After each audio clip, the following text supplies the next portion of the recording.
Hey there, viewers. Let's discuss how to shop for groceries during the pandemic. But before this, if you have not subscribed to our channel, do subscribe it. In our collective attempt to flatten the curve, grocery shopping has become a main field. We are not supposed to leave our homes, yet we have to keep feeding ourselves. As a result, what used to be a comforting annoyance now feels dangerous. Can you touch the cereal box? Why is that person standing so close? There is a lot of guidance on how to handle the store, and a lot of it is confusing. If not contradictory, it's okay to get groceries, we are told, but not too often. You probably aren't going to get coronavirus from touching the wrong avocado, or at least scientist-made transmission from food is unlikely. Maybe it's harder to find pasta now, but you shouldn't panic about shortage.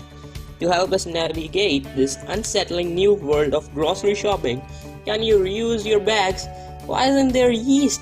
We turn to the experts. What is the safest way to shop in a grocery store?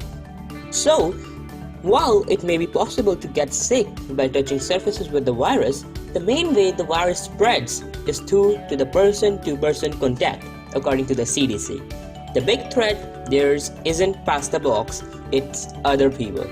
So the first thing you want to do is minimize your shopping trips or consider simple delivery. If you can get it down to once every week or every 2 weeks, that's great, said Anne Marie Gloucester, a lecturer in the nutritional science program at the University of Washington.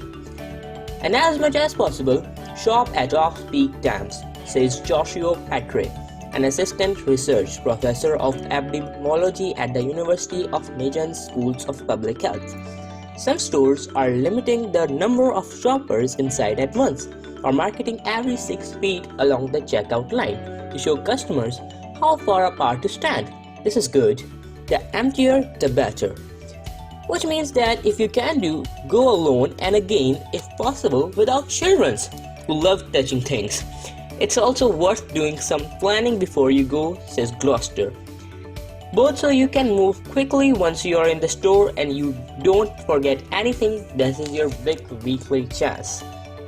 The number one priority is keeping physical distance from other people. At the same time, we know the coronavirus can live on the surface for at least some amount of time. So you do not want to avoid touching stuff as much as possible. Gloucester strongly suggest wiping down the handle of your shopping cart with disinfectant wipes. At this point, many stores have them by the carts. Consider leaving your phone in your pocket because your phone is gross. It's truly a spit vector, she says. We spit on it, we fondle it, we put it down on stuff, we pick it up, rub it on our faces. Now is the time to revive the paper list.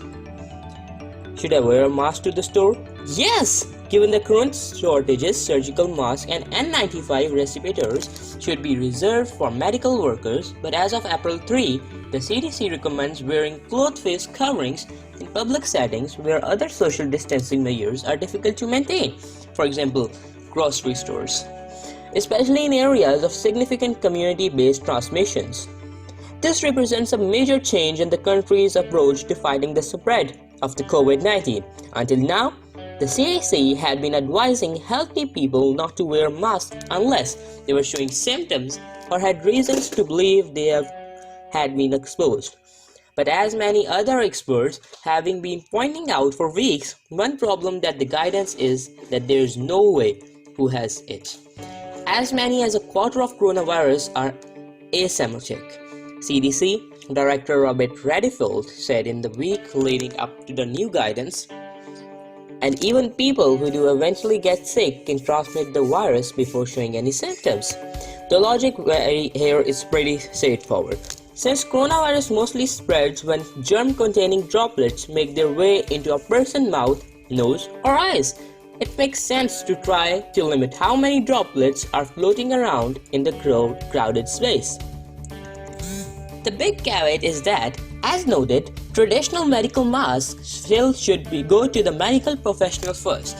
While a cloth mask isn't as good as a medical one, it still offers some protection. Widespread face covering don't mean we'll be able to ease up on other recommendations like social distancing and frequent hand washing clothes. Masks should offer one layer of protection.